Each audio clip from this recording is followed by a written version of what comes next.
बिस्मिल्लाहिर्रहमानिर्रहीम। अस्सलाम वालेकुम। आज 9 जून बरोज़ जुमेरात हम बात करेंगे सुप्रीम कोर्ट ऑफ पाकिस्तान का अहम फैसला सामने आ गया है। ECL रूल्स में जो तरमीम की गई थी और जो सो मोटो लिया था 2/2022 जो सो मोटो नंबर था SMC 2 ऑफ 2022 उस पर जो है वो फ़ैसला तहरीरी फ़ैसला जारी हो गया है ऑनरेबल सुप्रीम कोर्ट की तरफ से। वो मैं आपके साथ शेयर करूँगा। साथ हम बात करेंगे आज पार्लियामेंट में वो हुआ है जो किसी सूरत भी बरकरार नहीं रह सकता।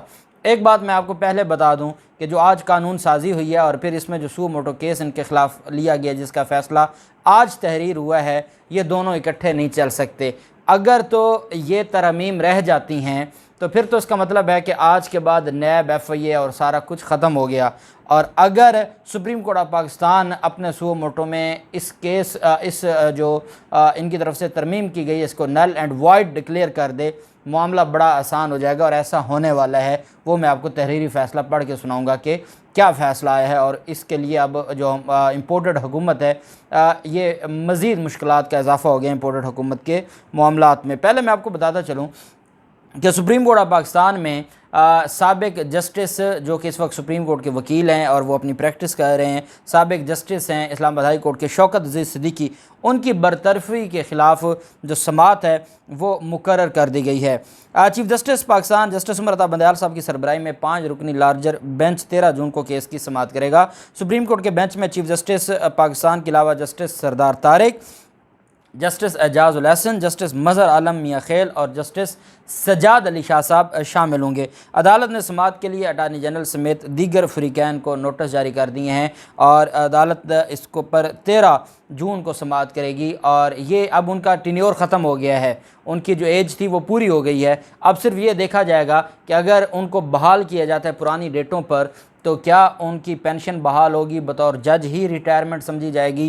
क्योंकि इस पर जस्टिस शौकत अजीज़ सिद्दीकी ने साबिक जस्टिस ने जो इल्ज़ामात लगाए थे साबिक DGISI पर, जिन पर मरीम नवाज़ इल्ज़ामात लगाती हैं और वो आज तक इल्ज़ामात का उनके ऊपर बुछाड़ की जा रही है, लेकिन कभी उनके हवाले से DGISPR की कोई स्टेटमेंट नहीं आई कि जो पेशावर के हमारे कोर कमांडर हैं और साबिक DGISI हैं फैज़ हमीद, जो पाकिस्तानियों के दिल में बसते हैं या जिनसे पाकिस्तानी मोहब्बत करते हैं, क्योंकि उन्होंने जो अमेरिका को नथ डाल के रखी और अफ़गानिस्तान में जो अमेरिका का हशर किया उसमें फैज़ हमीद का बहुत बड़ा हाथ है और उसकी सज़ा तो फिर मिलनी थी कि जो शहबाज शरीफ जैसा बंदा उसको आगे बिठा के फैज़ हमीद से ये कहा जाए कि वो उनके सामने लेक्चर दें और अपनी कारकर्दगी बताएं। अब सारी चीज़ें जानते हैं। अब देखते हैं कि 13 जून को इसके ऊपर जो समाअत होगी उसका अहवाल मैं आपके साथ शेयर करूँगा। पार्लियामेंट का आज मुश्तरका इजलास हुआ है और आप जानते हैं कि पाकिस्तान तहरीक इंसाफ की जो ख़वातीन मेंबरान हैं वो वहाँ पर गई हैं। वो अपना पुरअमन एहतजाज करना चाहती थी लेकिन पुलिस ने उनको रोका। फिर पुलिस वैन आ गई और ये जो प्रिजन वैन है इसकी मुझे नहीं समझ आती कि ऐसी कौन सी क़यामत आ गई है कि जब कोई पार्लियामेंट के बाहर एहतजाज किया जाए तो साथ ही कैदियों वाली गाड़ी भी आ जाती है। जैसे 9 अप्रैल की रात पार्लियामेंट के बाहर गाड़ी जो खड़ी रही, जो प्रिजन वैन थी, तो ये एक बड़ा ही एक जो है वो दिलखराश एक अमल है इस इम्पोर्टेड हुकूमत की तरफ से।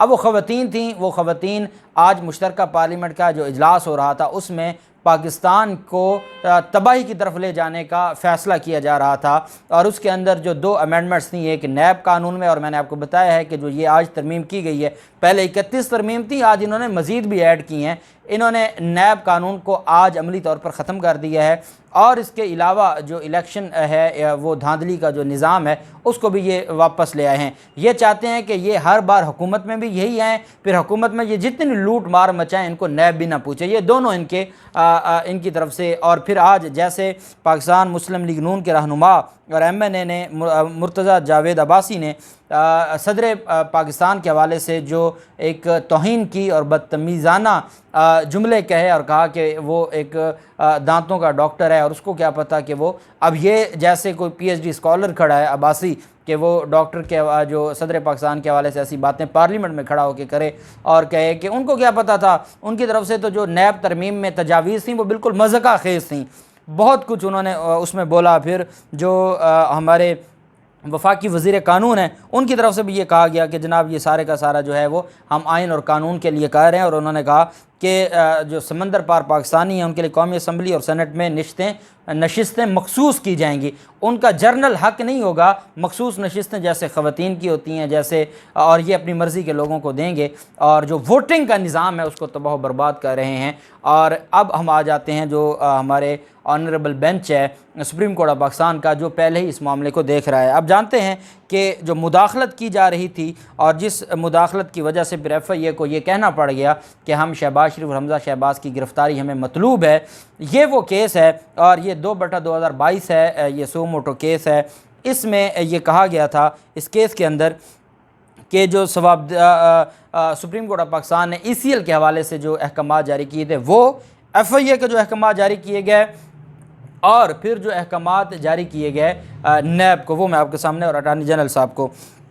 आप जानते हैं कि तफ्तीशी इदारों में मुबैना हुकूमती मुदाखलत से मुतल्लिक ये केस था और इसके ऊपर समाअत हुई थी 3 जून को, और उस 3 जून की समाअत का तहरीरी फ़ैसला जारी किया गया है। सुप्रीम कोर्ट ने कहा अपने तहरीरी फ़ैसला में कि ECL से नाम निकालने के लिए मेरिट नहीं देखा गया, ना ही कोई वाज़ेह तरीक़ाकार अपनाया गया। सवाबदीदी इख्तियारात के तहत ECL से लोगों के नाम निकाले गए। ECL रूल्स में तरमीम करते हुए कानून को बिल्कुल नज़रअंदाज किया गया, ये सुप्रीम कोर्ट ऑफ पाकिस्तान फरमा रही है।